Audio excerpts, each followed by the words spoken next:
Oh, this is such a bad idea. Oh, why did I do this? Oh, no, no, no, no, no, no, no, no, no. Today's video is brought to you by Squarespace. This right here is a bad idea, maybe even a terrible idea, but we are gonna find out today. I have the DJI Avata 2, and you guys have not stopped asking me about a GoPro versus the DJI camera comparison, which seems silly. Like this thing is shooting D-Log footage now, 10-bit.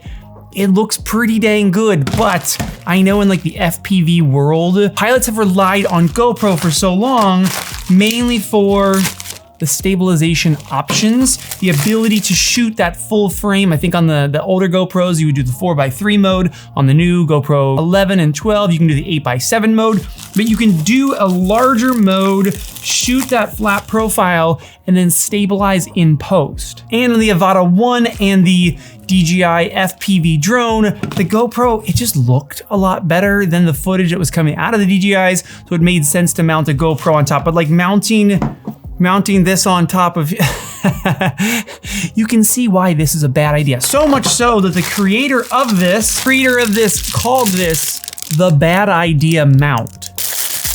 This is the bad idea mount V2 from Originaldobo. He's got a great YouTube channel. If you're into FPV drones, go check him out. And here's his mount. It really does seem like a bad idea. We're gonna do it today. I either crash and just completely destroy my Avata, or this goes really well and we find out that everyone should pick this up. Let's get to this in a minute. These I also ordered from him because they're ribbed guards for these ducks. See, on the Avata 2, like it's like hard plastic, and because it's hard plastic, when you bang into something, like there's no give, there's no forgiveness in there. And supposedly these bad boys, check that out, ribbed guards. These are made out of TPU, so it's like softer. Like this is like a soft 3D printed piece, and this is a very hard 3D printed piece. This is made out of PLA, but this made out of TPU, it's gonna give me just like a little bit of bounce. Like that's the idea, is like if I bang into something, this is just gonna give me that little bit of like, and I have some forgiveness there, and I don't just destroy my Avata. Yeah, I think these are good. Step 1, ribbed guards for your Avata in red. That's very, very good looking. I'll link to both of these below. These I think are like $25 or $26, and this thing I think is like $23 or $24. Now let's get the Hero 12 mounted, and supposedly this thing just goes on with the 2 screws that are already on top of the Avata. So I just take off these 2 screws right here, unscrew. Okay, so those 2 screws are now out.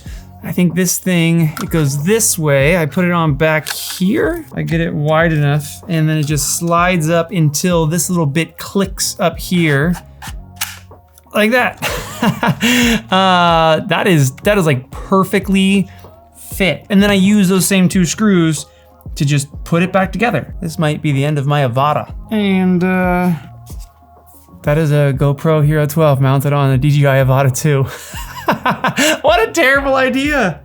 This is not gonna be a good idea at all. So the idea is gonna be, I'm gonna just throw this bad boy into 8x7 mode, log profile on the GoPro, log profile on the DJI, and we'll just put it side by side and just see, like, is this worth it? Like, should you do this? Or like, is the footage coming out of the Avata 2 good enough that you don't need to do something like this? It seems like antithetical to why the Avata 2 put log footage into it. Like, it's got D-Log in it. Why would I do this? It seems like a bad idea. All right, let's go fly it. Okay, as just a quick little test here, if I just showed you camera A versus camera B, they were both shot in log, but they have each company's Rec 709 LUT put on it. Could you just tell the difference in the footage? Like, just looking at this right now, flying, do you see much difference that would warrant mounting a GoPro on top of the Avata 2? Okay, let's get this footage into the computer so I can check it out.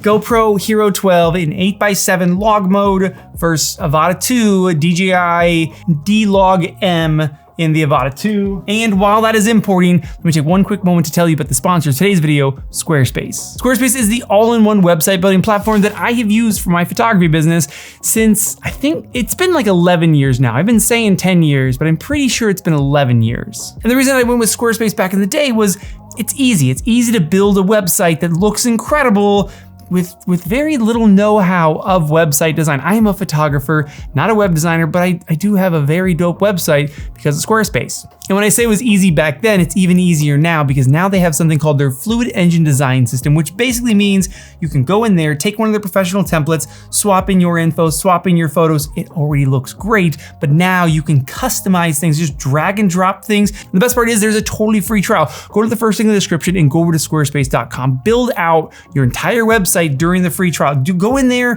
customize the heck out of it, all totally free. When you are ready to go live though, use code David Manning and you save 10% off at checkout. So you get a super dope new website and you save 10%. I'm gonna get this footage. I'll do a little montage, GoPro versus DJI. How do they look next to each other?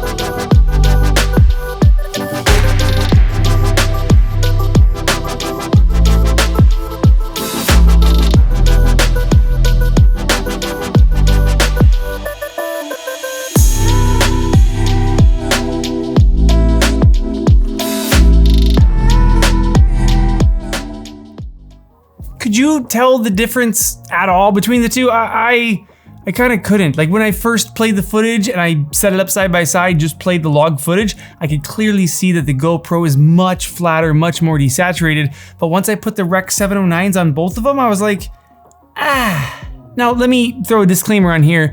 I am a total beginner to this whole FPV world. So if there is like a use case where this is significantly better than this camera, let me know in the comments down below. Tell me, like help me learn why this would be a good idea, even though they even call it a bad idea mount. And it's for sure fun. Like I would say anyone that owns an Avata 2 should have these rib guards. These guards, great idea. This is the best idea that I've seen for the Avata. This thing, it legitimately seems like a bad idea. It makes it fly. It's so like, woo, woo, woo, woo, woo. It's like putting a GoPro size sail on top of your Avata. So it's you lose some of that aerodynamicness. In a turn, you kind of feel like the top heavy weight, just kind of, But this thing, yeah, it really is, I think, a bad idea. If you're a beginner like me, you're more towards that beginner side of things, I really think it's a bad idea because it really throws off your ability to kind of get out of situations. Sometimes you're kind of making a turn, you're like, oh my gosh, I'm gonna hit something, you kind of just crank the throttle, you go woo, and you can get out of situations. When you add weight to your drone, you're just making it less agile and less maneuverable. So yeah, I would say for me, I don't think I'm gonna keep this mount on my Avata 2. The rib guards, 100%. I wanna hear what you guys have to say though, because I know a lot of you are much more advanced in the FPV world than I am. Is there, like, give me the use case for this. Why would the GoPro be a better option up top than just filming with this thing? And like I said, links to everything down below. These guards, they will live on the Avata 2. This I'm taking off. I'm definitely not running the GoPro. I might keep the mount on there though. Ooh. Oh, how cool would a 360 camera be on top? If I took like my X4 and put my X4 on top, then I could go through things and then in post reframe the shot. Well, that might be a good idea. All right, well, I'm gonna go try it. I'll see ya.